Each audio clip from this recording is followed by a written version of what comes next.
Okay guys, mabuhay maligayang pagbabalik sa aking YouTube channel. It's 2 a.m. Diyos ko. Yan, as nakikita nyo nga ang coverage ko para sa Metro Manila Film Festival.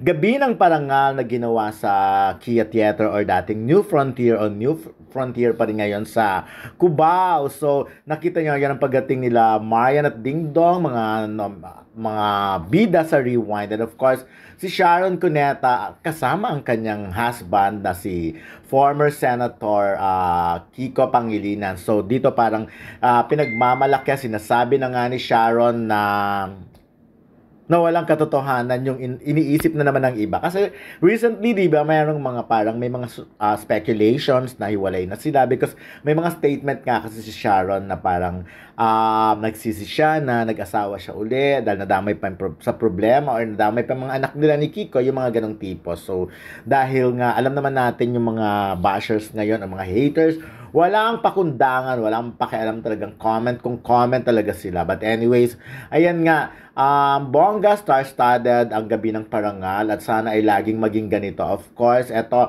isa sa mga medyo medyo ang layo, pero isa sa mga favorite kong eksena na witness ko ito ay nang lumapit mismo si Sharon Cuneta kay Vilma Santos. This is before pa lang ng mga eksena. Nagbigay pugay, super chikan sila, nagbeso-beso. Ganyan talaga ang mga veteran, di ba? So, nakakatuwa silang makita na nag-uusap yung kahit na napakaraming tao. Talagang, sa bagay, si Sharon naman ay very open sa pagsasabi na siya ay Vilmanian at kaibigan ng turing niya kay Ate V, idol niya ito. So yun, bonggang-bongga. But anyways, ayan, isa yan sa mga nilapitan. Kaya lang kasi, ang problema kasi sa New Frontier or pag ganitong awards night, pag medyo, yung feeling nyo puro pulang, ilaw. So, yan, ganyan lang ang eksena. But anyways, nakakatuwa, of course, dahil ngayon lang uli kami naka-witness ng awards night or gabi ng parangal na talagang star-studded. Ang dami-dami artista. Kasi usually, alam naman natin na may mga awards night ngayon na nilalangaw na, yung iba uma-attend lang pag sure winner sila. But ito, at least, parang sigurado sila na, ito talagang obligado at umattend talaga sila, nag-prepare sila, nagpaayos, nagpaganda, kahit na hindi sila umeksena you know, kumbaga hindi sila halos umakyat ng stage. Like si Sharon, hindi siya nakaakyat ng stage. Pero talagang bongga pa rin.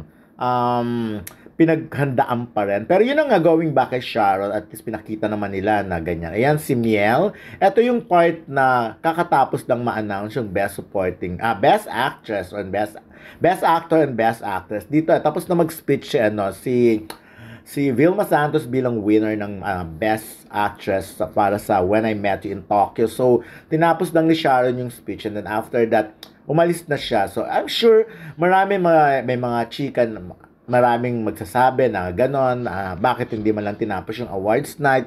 At ito yung eksena nung nasa labas na si Sharon at si Kiko, pati mga anak niya, pasakay na sila ng kotse, ng car nila. Pero while waiting pa rin, ang dami ng tao sa paligid. Of course, tuwang-tuwa sila na nakikita nila si Sharon ng face-to-face, malapitan. Ayan, si Kiko ay mga anak ni Sharon.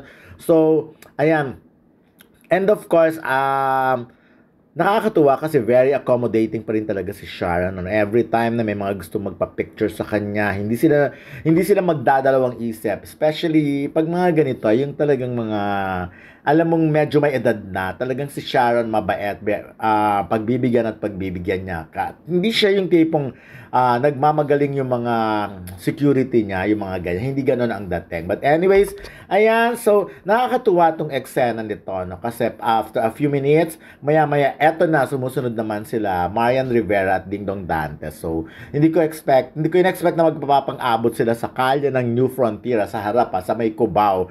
So, while waiting nga sa kotse, so ayan, lalong lumakas ang tilian because lumabas na nga sila Marian Rivera and Ding Dong Dantes. So, nagpan ang aking camera para makuna ng paglabas din. So, ayan na, may mga nagsasabi, may mga mag-iisip na, bakit nga hindi tinatapos, nag-walkout ba, or whatever. Sa totoo lang, wala namang walkout na ganyan. Huwag nang akusahan para nag-walkout. Unang-una, alam naman natin na pag mga ganito kasi, tama lang naman na umaalis sila after nung halimbawa yung category nila or wala na silang gagawin. Kasi sometimes nakakaagaw pa sila ng eksena sa mga winners. Ito, gusto ko yung scene na to nung lumapit si Ding Dong at Marian kila Sharon Kiko. Kahit nasaksakan ng dami ng tao sa paligid at pagkaingay-ingay niya na talagang nagbigay pugay, nag-usap sila kahit sandali. Pero nakita nyo para ang dami-dami ng vloggers sa Pilipinas. All of them may kanya-kanyang cellphone, nagbe-video. Naku, Diyos ko, baka pwede kang madukutan sa dami ng siksikan. Kaya umalis na ako yung mga ganyan. Pero ako, ang masasabi ko lang, ayun nga, wala namang walkout. Normal lang na umaalis sila after ng kanilang category or wala na silang gagawin sa labas kasi nakakaagaw pa sila minsan na eksena. Like for example, may mga winners na, di ba? Supposed to be, or dapat lang pala na ang mga winners ang i-interviewin ng press or ng kung sino man after ng awards night. Pero kasi kung nandun pa rin sila, kahit na hindi nga sila nanalo, I'm sure i-interview. Katulad dito, ang daming gustong chumika sa kanila, kay Marian, Ding Dong, of course, kay Sharon at kay Kiko, but yun, maganda na rin yung ganyan, yung naging style, yung nauna na silang umalis para at least hindi masyadong agaw eksena pag kung nasa loob sila pare-pareho So, at saka, of course, tapos na rin naman ang role nila doon. At least, nag-attend sila, hindi sila katulad ng iba na talagang pag winner lang sila, pag nararamdaman nilang panalo sila, doon lang sila a-attend. Ito talaga pinagandaan niya na a good sport talaga. Pareha sila nagpagandang ganda ng gown ni Sharon. Ang ganda rin syempre ni Marian. Kaya naman tuwang-tuwa ang mga fans. Nakita nyo naman talagang nagkagulo sila. Lahat sila may cellphone. Lahat sila vloggers. So yun lang ang eksena ngayong gabi. Kahit alas 2 na, chika